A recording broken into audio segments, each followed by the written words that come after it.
마태복음 6장이었죠. 사람에게 보이려고 그들 앞에서 너희 의를 행치 않도록 주의하라. 그렇지 아니하면 하늘에 계신 너희 아버지께 상을 얻지 못하느니라. 아멘.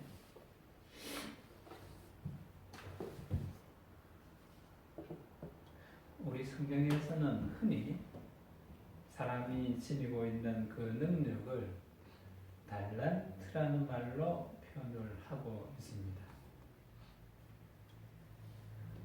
이 달란트라는 것은 그 가치를 지니고 있는, 그래서 어떤 것과도 바꿀 수 있는 그런 능력을 갖고 있는 일종의 돈이죠. 이게 많으면 돈이 많은 사람, 적으면 적은 사람. 그래서 이 많다라는 것은 능력이 많다 하는 그런 이야기가 될 수 있습니다. 돈이 많이 있으면 이런저런 일 할 수 있는 게 참 많죠.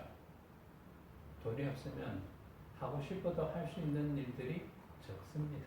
그런 의미에서 이 달란트라는 것은 우리의 능력이라고 능히 비유적으로 표현할 만한 그런 말이 될 수가 있습니다. 예수님께서 말씀하실 때 마태복음 25장 15절에 이렇게 말씀하셨습니다.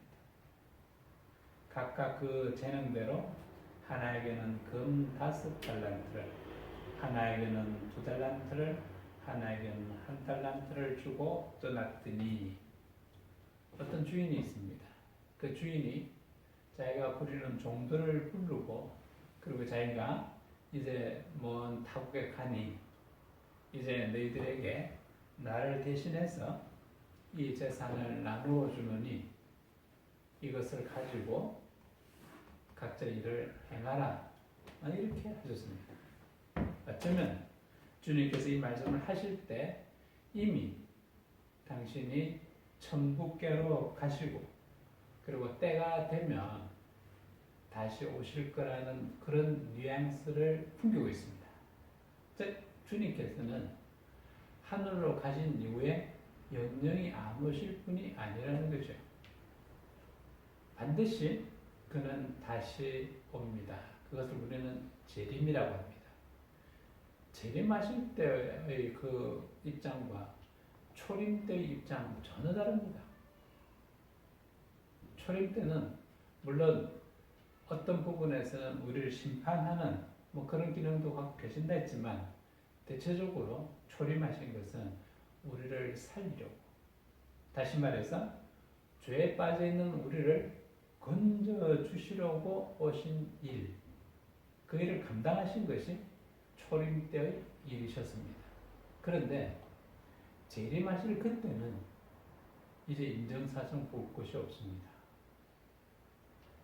초림 때는 주님께서 무한한 사랑을 베푸시고, 그래서 어쨌든 자신의 죄를 회개하기만 하면 모두 하나님이 용서해 주시는 하나님, 사랑의 하나님으로 드러나고 있습니다. 그러나 재림 때는 공의를 집행하시는 하나님으로 오십니다. 완전 입장이 틀립니다. 공의를 집행하신다라는 것은 뭔가 하면 죄에 대해서 반드시 그 책임을 물을 것이다. 그래서 여기서 죄라는 건 적극적으로 악한 일을 범한 것도 죄가 되지만 자신이 감당해야 될 그 일을 온전히 제대로 감당하지 못한 것도 어떤 의미에서는 죄라고 볼 수 있습니다. 주님께서 오늘 여기 금 5달란트와 2달란트와 1달란트를 주고 떠났다는 이야기를 하심으로써 이 달란트 받은 자들이 훗날에 주인이 돌아왔을 때 회개하는 그 장면이 바로 주님이 재림하실 때의 모습을 상징적으로 보여주는 겁니다. 그때 게으른 종, 1달란트 받은 그 종에게 엄한 문책을 하는 그런 장면이 포착됩니다. 바로 재림 때의 주님의 모습입니다. 어쨌든 주님께서는 5달란트와 2달란트와 1달란트라고 표현하심으로써 모두에게 공이 똑같은 능력을 주지는 않았다 하는 겁니다. 사람마다 받은 달란트가 다 다르다는 겁니다. 그러면 어떤 사람들은 그렇게 생각할 겁니다. 왜 공평하지 못하셨을까? 왜 하나님이 똑같이 주시지? 이 사람은 많이 주고 저 사람은 적게 주고 하셨을까? 그래서 이건 하나님 되지 못하심이 아니냐라고 생각할 수도 있습니다. 만약에 모두에게 똑같은 달란트를 줬다고 하면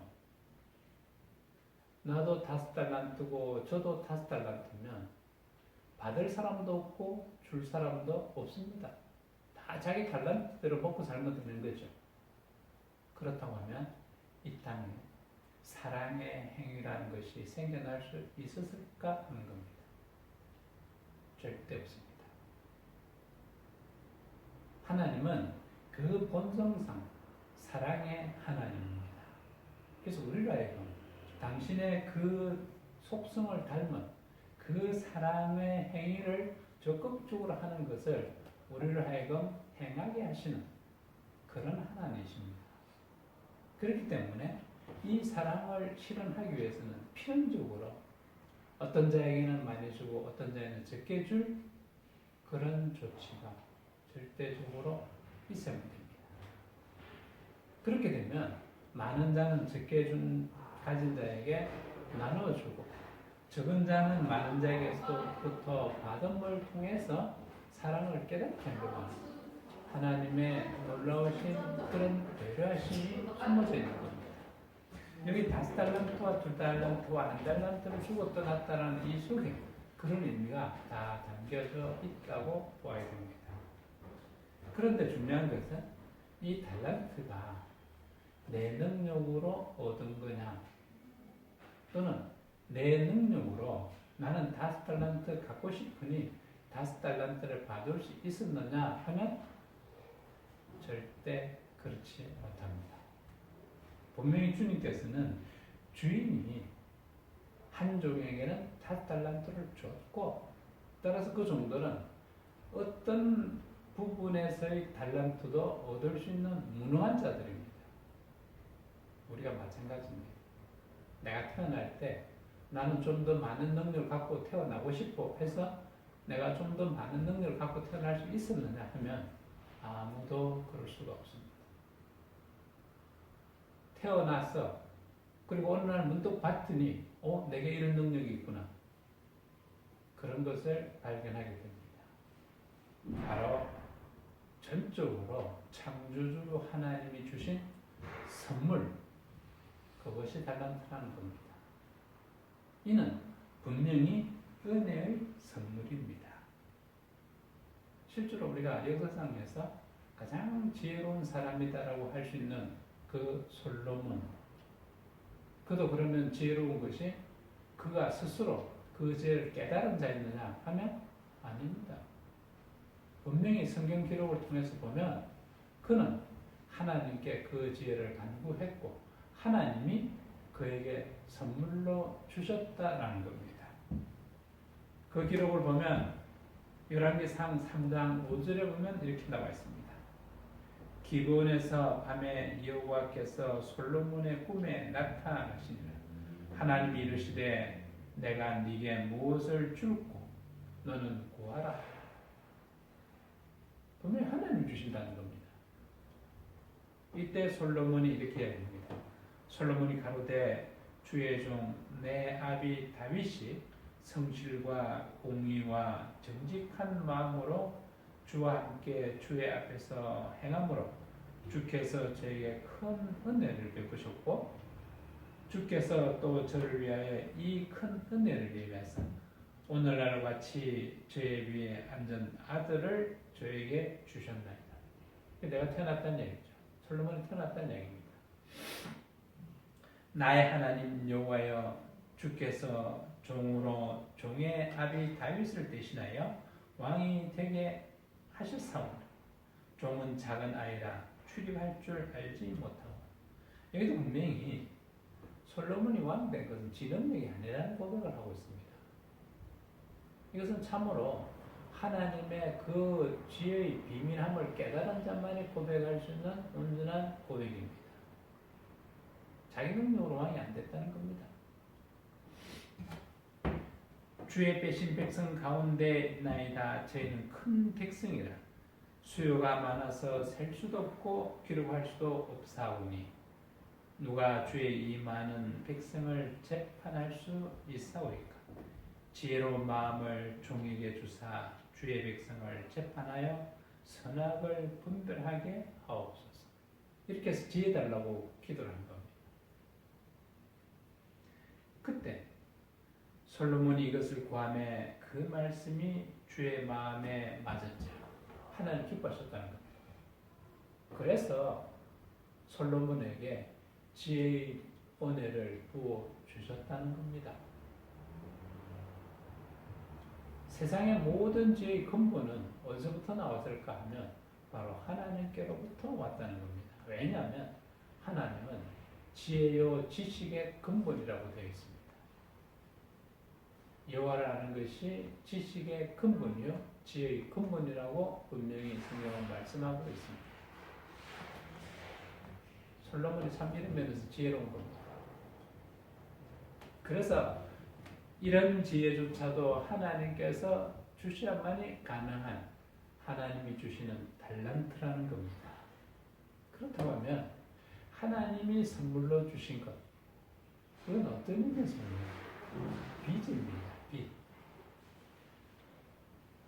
내 능력으로 구해진 것도 아니고 온전히 하나님이 내게 선물로 주셨으니까 이건 내 소유가 원칙적으로 아닙니다. 임시적으로 내가 그냥 빌린 것 뿐입니다.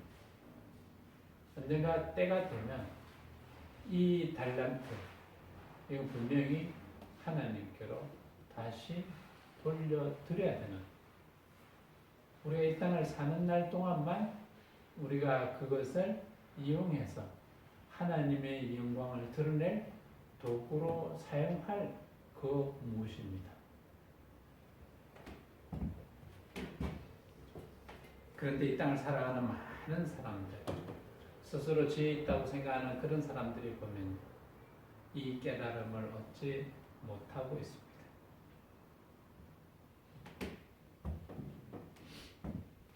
이 달란트 주시는 것은 하나님이 그가 선행을 행할 줄로 알고 주셨을까 하면 그렇지 않습니다. 우리의 선행하고는 아무런 상관이 없습니다. 그냥 일방적으로 선물이라는 것은 주는 자의 마음입니다. 내가 이걸 주고 싶으니까 그냥 주는 것이지 어떤 누구에게서도 간섭받을 일이 못 됩니다. 그래서 우리는 흔히 이 선물을 주면 그걸 감사함으로 받아야죠. 이 선물에는 어떤 악이나 의도가 전혀 담겨져 있지 않습니다. 그냥 주는 자의 기쁨으로 주는 겁니다. 하나님이 그 기쁘신 뜻대로 주신 것, 이것이 우리에게 능력입니다. 달란트는 원래 그런 성질을 갖고 있습니다. 만약에 주는 자가 어떤 의도를 품고 그래서 이걸 줌으로써 내가 어떤 이득을 취해야지 하는 그런 사악한 의도가 숨겨져 있다고 하면 그것은 선물이 아니고 뇌물입니다.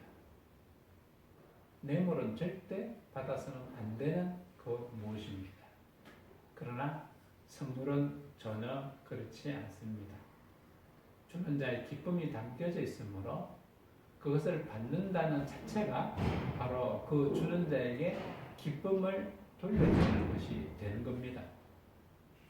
선물을 줄 때 감사합니다 하고 받아야지 주는 자가 기뻐하지. 아, 못 받겠습니다. 그 주는 사람이 기분이 상합니다.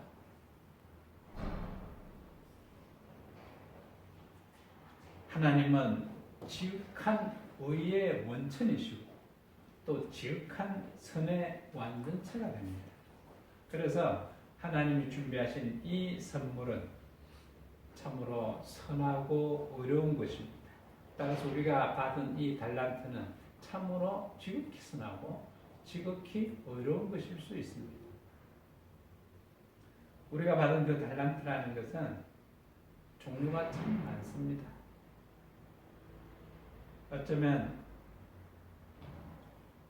우리가 머리가 좋은 것도 하나님 주신 달란트, 예능적으로 다른 누구보다도 월등한 그런 능력이 있다고 하면 그것도 하나님 주신 또 다른 달란트입니다.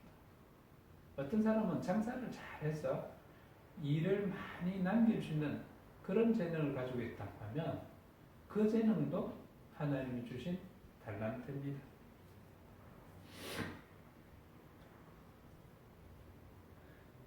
전도서 5장 19절에 보면 이런 기록이 있습니다. 어떤 사람에게든지 하나님이 재물과 부요를 주사 능히 누리게 하시며 분복을 받아 수고함으로 즐거워하신 것은 하나님의 선물이라. 다시 말해서 세상에서 재물을 모을 수 있는 이 재능조차도 하나님이 주신 선물이라는 겁니다. 사도행전 8장 20절에 베드로가 가로되 네가 하나님의 선물을 돈 주고 살 줄로 생각하였으니 네 은과 함께 망할지어다. 이건 뭔가 하면 하나님이 주님이 이 사도들에게 주신 그 능력들, 어떤 이 마술사가 봤더니 사람이 죽은 사람이 살아나고 자기가 도저히 감당 못하는 그런 능력을 사도들이 보이니까 저거 내 것으로 하면 돈 참 많이 벌겠다. 그걸 탐을 내는 그런 모습들이 성경에 기록이 되어 있습니다. 이런 것에 대해서 베드로는 분명히 이야기하고 있습니다. 이것은 하나님이 주신 선물이다. 돈으로 살 수 있는 그런 것이 아니라는 거죠. 그것은 참으로 하나님이 귀하게 주신 선물, 의요 거룩함이 가득한 선물, 그런 선물이기 때문에 따라서 이 선물은 반드시 의롭고 거룩하게 사용되어야 됩니다. 왜냐하면 그 선물 자체가 그런 성질을 갖고 있기 때문에 그렇습니다. 그렇게 쓰는 것이 바른 용도로 쓰는 거라는 거죠. 우리가 만약에 밥을 먹는 숟가락으로 그것으로 쓰레기를 푸는 그런 도구로 쓴다 그러면 분명히 이 숟가락의 용도는 잘못된 겁니다. 잘못 사용하고 있는 거죠. 그것을 사용함으로써 사람이 먹고 건강해지도록 하는 선한 용도로 사용되시는 것. 그렇게 사용하는 것이 이 숟가락을 준 사람의 의도입니다. 그렇기 때문에 우리는 우리가 받은 이 달란트를 지극히 거룩하고 의로운 용도로 써야 될 그런 책임 있는 존재입니다. 그럼 과연 그렇게 우리는 하고 있을까? 라고 하면 이 원리를 제대로 깨닫지 못하고 있기 때문에 이 달란트를 전혀 다른 용도로 쓰는 사람들이 거의 대부분입니다. 에베소서 2장 8절에 보면 너희가 그 은혜를 인하여 믿음으로 말미암아 구원을 얻었나니 이것이 너희에게 난 것이 아니요 하나님의 선물이라. 그래서 구원받는 것도 하나님 주신 선물이라는 거죠. 그런 구원에 이르게 하는 이 믿음이라는 것도 내 능력으로 이루어진 거냐 하면 전혀 그렇지 않다는 겁니다. 그것조차도 하나님이 내게 주신 선물이라는 겁니다. 우리가 잘 생각해야 됩니다. 내가 신앙생활 오래 해서 내가 많은 깨달음을 얻고 그래서 내가 어떤 누구보다도 신앙이 참 좋은 그런 경지에 도달했다. 그랬을 때 야 내가 이만큼 했구나 이렇게 생각하면 착각입니다. 내가 이 정도의 믿음의 경지에 내가 도달했구나. 그건 자기 의의를 드러내는 겁니다. 절대 아닙니다. 그 모든 것이 하나님이 매 순간마다 내게 은혜의 선물을 주셨으므로 내가 거기까지 이룰 수 있었다는 거죠. 감사함을 드려야 됩니다. 근데 많은 신학자들 중에서도 그런 착각하는 사람들이 있습니다. 내가 구원 얻는 것은 내 노력의 절반의 값은 쳐줘야 된다. 이렇게 생각하는 사람이 많다는 거죠. 자유주의 신학이 그렇습니다. 내 능력으로, 내 의지로 이 모든 것은 내가 이루어야 된다. 그렇게 해서 얻어진 것이 바로 자기 의가 되는 하나님의 선물이라는 그 개념이 전혀 없습니다. 어쨌든 이 선물이라는 것은 우리가 이 땅 사는 날 동안 유효한 것이 바로 그 선물의 또한 특징입니다. 그러면 결국 하나님께로 나아가서 하나님께로 간 그곳 천국에서는 그 달란트가 여전히 유효할까? 그 달란트가 계속 사용될까? 그걸 생각한다 그러면 어쩌면 사랑이란 달란트 외에는 전혀 그 달란트가 거기에서는 무용지물일 거란 생각이 듭니다. 예를 들면 우리가 아는 지혜, 참으로 많은 깨달음을 통해서 얻은 그 지혜, 그것이 우리 달란트라고 생각을 하면, 그래서 천국에 가면 그 달란트가 유용하게 계속 쓰일 수 있을까 하면 아닙니다. 그때는 전혀 필요가 없어집니다. 방언의 은사, 이것도 능력입니다. 그래서 어떤 사람은 기도할 때 방언을 막 하는데 그 방언 다른 사람들도 따라하고 싶어 하죠. 참 저 능력이 내게 있으면 좋겠다. 그런데 그것도 천국에 가면요, 아무짝에 쓸모없습니다. 이미 그것이 다 완성되어 있습니다. 방언이라는 것은 하나님과 나와의 소통이죠. 대화입니다. 천국 가면 그것이 완전해지는 겁니다. 그럼 그때 그 방언하는 은사가 계속 유효하게, 그럼 천국에서 방언하느냐? 제가 생각할 때는 안 합니다. 더 이상 필요 없는 달란트가 되는 거죠. 하나님께로 돌려드려야 됩니다. 그 다음에 이 땅 사는 날 동안 재산을 많이 모을 수 있는 그런 능력, 그 달란트를 받았다고 했을 때 이 땅에 참 유효하겠죠. 큰 돈을 벌고. 그런데 천국 가면 그것으로 다시 부동산 투기할 수 있겠습니까? 못합니다. 천국에 가면 이 땅에서 비교할 수 없을 정도의 그런 영광스러움이 우리에게 오게 됩니다. 그게 다 필요 없는 때가 되는 겁니다. 그 달란트도 무용지물입니다. 그 다음에 어떤 목사님이 참 말씀을 잘 하신다. 즉 예언이죠. 이 예언의 말씀에 탁월한 능력이 있다. 그러면 세상에서 많은 사람들이 존경할 수 있을 겁니다. 많은 성도들이 따르겠죠. 근데 그 능력이 천국 가면 여전히 유효할까라는 겁니다. 그때는요, 아무짝에 쓸모없습니다. 왜냐하면 그 천국에 가면 이 땅에 있을 때는 우리가 말씀에 대해서 온전한 깨달음을 얻지 못했어.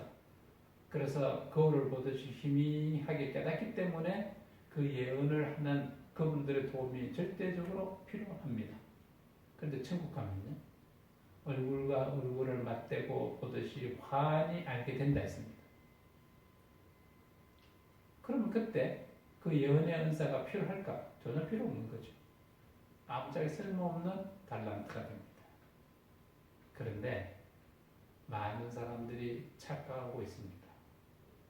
이 땅 사는 날 동안 그런 달란트들이 너무나도 능력을 발휘하기 때문에 이것이 계속적으로 천국까지 가져갈 것으로 착각합니다. 참으로 어리석은 자들입니다. 하나님이 우리에게 달란트를 주신 것은 오로지 그 달란트를 사용을 해서 이 땅에서 하나님을 영원롭게 하는 일, 하나님께 영광 돌리는 그 자리에 서라고 주신 선물입니다.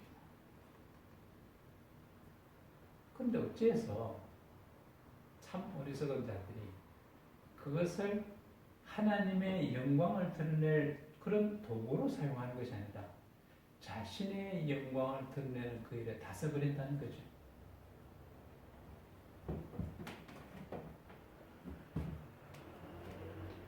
한번 생각을 해봅니다.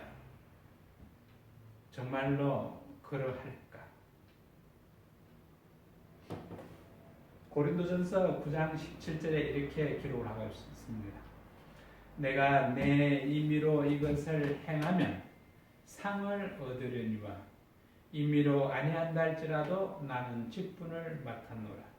그런즉 내 상이 무엇이냐? 내가 복음을 전할 때에 값없이 전하고 복음으로 인하여 내게 있는 권을 다 쓰지 아니하는 이것이로다. 이것은 사도 바울의 고백입니다. 무슨 얘기인가 하면 이 사도 바울이 지금 예언의 말씀, 하나님의 그 말씀을 프로세스하는 탁월한 능력을 지닌 분입니다. 왜냐하면 예수님의 사도이기 때문에. 베드로를 위시한 예수님의 사도들은 바로 주님의 그 모습 그대로 닮은 자들입니다. 비밀을 깨달은 자들입니다. 그래서 이 땅에 있는 어떤 유명한 목사들보다도 더 탁월한 그런 말씀의 능력을 받은 사람들입니다. 그 달란트에서는 최고입니다. 그런 분이 오늘 이 사도 바울 그분이 이런 일을 행하는 것, 복음을 전하는 것, 말씀을 전하는 것, 이걸 다 하는 것이 자기가 직분 맡았기 때문에 하나님이 명령하셨으므로 난 다만 할 뿐이라는 겁니다. 거기에 대해서 어떤 대가도 바라지 아니한다 이런 표현입니다. 내 상이 무엇이냐? 자기의 상. 자, 이 상에 대해서는 우리가 두 가지로 생각을 해볼 수 있습니다. 이 땅에서 얻는 상, 그리고 천국에서 얻는 상. 이 사도 바울은 이 상에 대해서 분명한 깨달음을 얻은 분입니다. 자신이 이 땅에서 말씀을 온전히 깨닫고 그래서 그 말씀을 온전하게 백성들에게, 믿을 백성들에게 전했을 때는 세상적으로 하면 대가를 지불받아야 되죠. 소위 말해서 지금 이야기하면 사례비 받아야 됩니다. 그 사례비가 어떻게 보면 이 땅에서 자기가 얻을 상이 될 수가 있습니다. 그런데 이 사도 바울은 어떻게 이야기하시냐면 복음을 전할 때 값없이 전하고 한 번도 사례비를 요구하지 않습니다. 이 땅에서 어떤 요구도 하지 않는다는 거죠. 아무 조건 없이 그냥 거저주는 말씀의 은혜. 예수님도 그랬죠. 이 땅에 오셔가지고 그 생명의 말씀을 전하실 때 어디 가서 야 너희들 헌금 거둬라. 그리고 그걸 내게로 가져와라. 한 적이 있느냐면 한 번도 없습니다. 내가 말씀을 전했으니 응당 내 사례비를 받아야지 해서 챙긴 적이 한 번도 없다는 얘기입니다. 사도 바울 역시 마찬가지입니다. 값없이 전하노라. 왜냐하면 하나님의 선물이기 때문에. 복음으로 인하여 내게 있는 권을 다 쓰지 아니하는, 복음으로 인해서 쓸 수 있는 권한이라는 뭔가는 사도로서 복음의 말씀을 전할 때 그는 응당 그 대가를 받을 그럴 만한 권리가 있다는 얘기입니다. 그런데 안 쓴다 하는 겁니다. 자기는 안 쓴다. 왜 안 쓰느냐? 만약에 그렇게 해서 자기가 이 땅에서 말씀을 전한 그 대가를 다 받게 되면 결국 어떻게 되느냐? 천국에서 자기가 받을 상이 없어진다는 얘기입니다. 둘 중에 하나를 선택해야 됩니다. 자기가 이 땅에서 그 복음을 전하고 그 대가를 사례비를 받아 챙기면 큰 돈을 받을 수 있을지도 모릅니다. 만약에 그렇게 했다고 하면 그는 천국에서 얻을 상이 하나도 없어집니다. 이미 그는 삼천천을 보고 온 자입니다. 다시 말해서 천국의 그 모습을 이미 경험한 자라는 겁니다. 자기가 경험한 바로 천국에서 누릴 그 아름다움, 그 영화로움, 그 상이라는 것은 도대체 이 땅에 있는 그 어떤 상하고도 비교가 안 된다는 겁니다.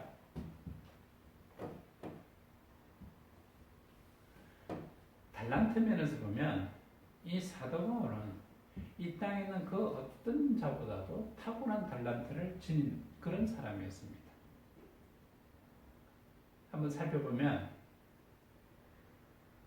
이미 그는 학문적으로 최고의 수준에 있습니다.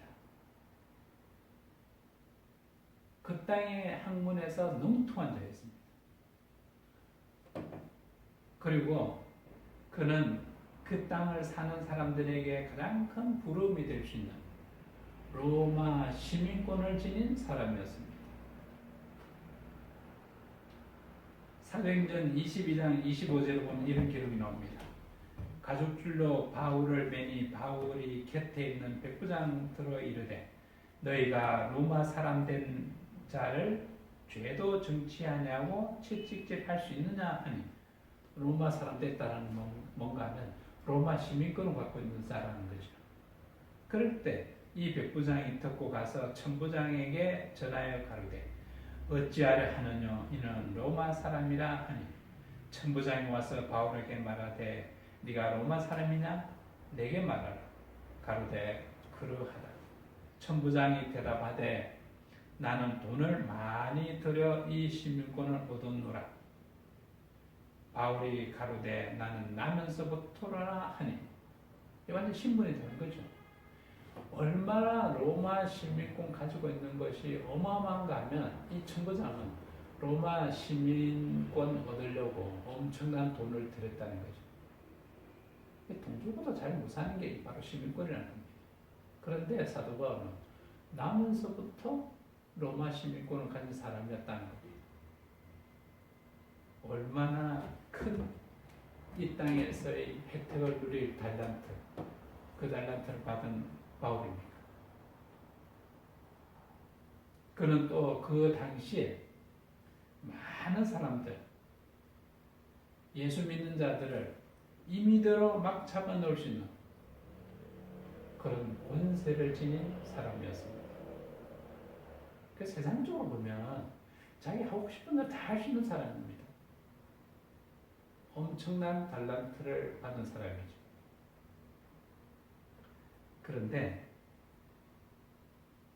그런데 이 사도 바울이 바로 이 상에 대한 이 비밀한 진리를 깨닫고 난 뒤에 세상에 이런 부귀와 권세와 명예를 헌신짝 뿌리듯이 다 내려놓습니다. 자기가 이 땅에서 이런 것에 대해서 조금도 관심 가질 필요가 없다. 바로 그런 깨달음을 얻은 자였습니다.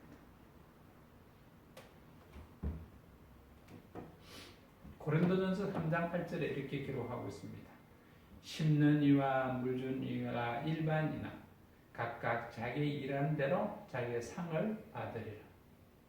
이건 아볼로하고 등등 고린도 교회에서 너는 아볼로 파고 나는 바울 파고 나는 이 베드로 파고 그래서 이런 그 논쟁을 벌일 때 그러니까 그때 당시에 참으로 귀한 사역자들을 섬기는 그런 모습을 고린도 교회 교인들이 잘못 표현한 방식입니다. 지금도 마찬가지죠. 이 땅에서 나는 어떤 목사님을 따르고 나는 어떤 목사님을 따르고 다 부질없는 이야기들입니다. 오늘 이 사도 바울은 심는 자가 있고 그리고 물 주는 자가 있고 다시 말해서 복음을 처음 전해서 처음 초심으로 이제 하나님을 처음 영접한 그런 자들을 만드는 일. 그 다음에 이제 이 초신자들을 양육하는 또 다른 어떤 다른 사역자가 있다고 하면 이 초신자들에게 말씀을 전하는 이 능력과 전혀 믿지 않는 자들에게 복음을 전하는 이런 일, 이 다 똑같은 거라는 거죠. 그래서 이것은 나중에 어떻게 되느냐, 자기의 상을 받는다라는 것, 이 세상에서 어떤 대가를 받는다는 얘기 아닙니다. 천국에 가면 주께서 이 일한 대로 다 상급을 베푸실 거라는 겁니다. 천국에서 보상한다는 거죠. 천국에서의 보상. 어떤 의미에서 보면 이 사도 바울은 참 많은 그런 달란트를 받은 그런 분이었습니다. 그런데 만약에 이 사도 바울처럼 그런 탁월한 달란트를 받고 이 땅에 보내심을 입은 자가 있다고 하면, 그가 만약에 잘못 생각하면 거의 어떤 의미에서 보면 달란트를 받지 못하고 이 땅에 보내심을 입은 자도 있을 겁니다. 이 둘을 비교해 봤을 때 만약에 그 많은 달란트를 받고 태어난 사람이 이 땅에서 자신의 상을 받으려고 애를 쓴다고 하면 어떤 의미에서는 달란트를 거의 얻지 못하고 이 땅에 보내심을 입은 자보다도 더 못한 자, 불행한 자가 될 수 있습니다. 왜냐하면 그가 만약에 이 땅에서 그 많은 달란트로 어떤 풍요로움을 느낀다고 하면, 부를 취한다거나 권세를 취한다거나 명예를 취한다고 하면 천국에서 받을 그 모든 상은 그것으로 인해서 다 제하고 없어질 겁니다. 천국에서 받을 상이 없어지는 겁니다.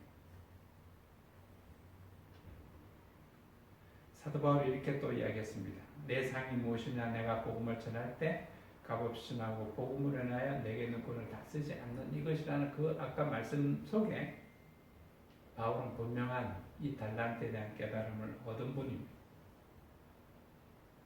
이 상에 대해서 주님도 여러 번 말씀을 하셨습니다. 마태복음 6장 1절에 보면 사람에게 보이려고 그들 앞에서 너희 의를 흠치 않도록 주의하라. 그렇지 아니하면 하늘에 계신 너희 아버지께 상을 얻지 못하느니라. 바로 이것도 천국에서 받을 상을 이야기하는 겁니다. 6장 2절에 그러므로 부자일 때 외식하는 자가 사람에게 영광을 얻으려고 회당과 거리에 사는 같이 너희 앞에 나팔을 불지 말라. 진실로 너희에게 이르노니 저희는 자기 상을 이미 받았느니라. 이게 부재하고 이런 일들을 하는 것은 참으로 거룩한 일입니다. 그런데 이 귀한 일을 하고 천국에서 상을 못 받는 이유가 뭐냐? 그걸 갖다 이 세상 자랑거리로 다 썼다는 거죠. 이미 많은 사람 앞에 자기 자랑을 했다고 하면 그는 천국에서 받을 상을 이미 그 순간에 다 받았다는 거죠. 천국에서 받을 상이 하나도 없어진 상태. 바로 그것을 얘기합니다. 마태복음 6장 5절에 또 너희가 기도할 때 외식하는 자와 같이 되지 말라. 저희는 사람에게 보이려고 회당과 큰 거리 의기에 서서 기도하기를 좋아하느니라. 이 기도한다는 것도 참 거룩한 일입니다. 하나님을 기쁘시게 하는 일이죠. 그런데 이것이 골방에서 하나님과 아주 엄밀하게 이렇게 사람에게 보이지 않으려고 하는 그런 기도가 아니라 사람에게 자랑거리로 막 하려고 하는 이런 기도를 하게 되면 이미 그 순간에 자기 상이, 천국에 있는 자기 상이 다 사라진다는 것입니다.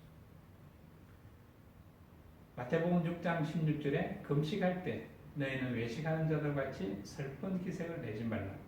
저희는 금식하는 것을 사람에게 보이려고 얼굴을 흉하게 하느니라. 내가 진실로 너희에게 이르노니 저희는 자기 상을 이미 받았느니라. 그래서 주님께서 말씀하시는 이런 모든 말씀 중에 이 상이라는 것은 천국에서 우리가 마땅히 받아야 될 그 상을 이 어리석은 자들은 이 땅에서 다 받아 누린다는 거죠. 어쩌면 이런 어리석은 자들 중에 하나일 수 있는 것이 예언의 능력이 탁월한, 그래서 말씀을 가르치는 그 능력이 탁월한 자들이 이 땅에서 그 말씀을 전할 때, 사도 바울은 방언을 한다든지 뭐 하는 이런 그 능력을 다 인정한 분입니다. 그 달란트도 다 귀한 달란트다. 그런데 이런 것들은 오직 자기만을 위한 달란트들이다. 더 중요한 달란트가 무엇이냐? 말씀을 가르침으로써 많은 자들에게 유익을 끼치는 그 예언의 능력. 이것이 달란트 중에서 가장 크다. 물론 사랑의 이 달란트라는 건 예외로 제거놓고 일반적인 그런 의미에서 이 달란트 중에서 가장 큰 달란트가 바로 말씀을 가르치는 일, 이것이다라고 분명히 이야기하고 있습니다. 그래서 그런 능력을 얻으려고 기도해라라고 이야기하고 있습니다. 그런데 이 땅에 정말 그런 달란트를 받고 태어난 분들이 많이 있습니다. 그런데 중요한 것은 그런 달란트를 사용을 하고 난 뒤에 어떻게 하느냐? 이 땅에서 이미 그 보수를 받는 겁니다. 그렇게 되면 천국에서 예비되어 있는 자기 상이 어떻게 되냐? 다 사라지는 겁니다. 안타까운 이야기 중에 하나가 많이 언론을 통해서 회자되는 그런 이야기 중에 하나가 큰 교회 목사님들이 은퇴하고 나서 엄청난 돈을 은퇴 자금으로 받는다. 또 은퇴하고 난 뒤에도 엄청난 그런 대우를 받는다. 만약에 그런 분이 있다 그러면 그분들은 천국에서 받을 상이 하나도 없습니다. 이미 이 땅에서 자신이 그런 상에 대해서 다 누릴 걸 누렸기 때문에 더 이상 상이 없는 겁니다. 참 안타까운 것은 그런 예언의 능력이 탁월한 분들이 어떻게 이런 하나님의 비밀한 진리는 못 깨달았을까 하는 거죠. 그렇다고 하면 그가 이미 그 전에 가르친 그 많은 은혜의 말씀들은 다 거짓이라는 얘기입니다. 우리도 마찬가지입니다. 이 땅 살아가는 날 동안, 우리가 이 땅에 사는 날 동안 내게 주어진 달란트를 이용해서 내가 참으로 많은 거룩한 일을 했다고 했을 때 내가 분에 넘치는 그런 호사스러움을 이 땅에 원한다고 하면 그 역시 마찬가지로 천국에서 받을 상이 다 사라진다는 것. 그것을 분명히 깨달아야 됩니다. 사도 바울은 그것에서 너무나도 명확하게 깨달은 대표적인 인물이었기 때문에 그 삶을 보면 어떤 사람도 생각할 때는 왜 어리석게 저런 삶을 살았을까? 애시당초 자기가 누렸던 그 부귀와 권세와 명예를 그대로 평생 살고 갔으면 참 잘 살았을 텐데 굳이 예수 믿는 사람 돼가지고 그런 권세의 자리에서 떨어져서 도망다니는 사람이 되고 그 많은 돈 다 내려놔서 결국에는 누더기 옷을 입고 사는 그런 삶을 살았고 사람들 하여금 손가락질 당하는 그런 삶을 로마 시민권을 가진 사람인데 어떻게 사람들에게 조롱거리가 되고 그런 어리석은 자리에 섰을까? 그런 이야기할 수도 있을 겁니다. 그런데 그는 분명히 이 천국의 상에 대한 그 진리를 바르게 깨달으신 분이기 때문에 그 천국의 상을 그는 너무나도 소중하게 여겼습니다. 물론 그게 탐을 냈다는 건 아니에요. 자기가 탐을 낸다고 천국의 상을 받을 수 있는 건 아닙니다. 근데 그 진리를 깨달은 자로서 마땅히 걸어가야 될 그 길을 그는 분명하게 바르게 걸어갔다는 사실입니다. 고린도전서 13장 9절에 보면 이렇게 기록하고 있습니다. 우리가 부분적으로 알고 부분적으로 예언하니 온전한 것이 올 때는 부분적으로 하는 것이 헤아리라.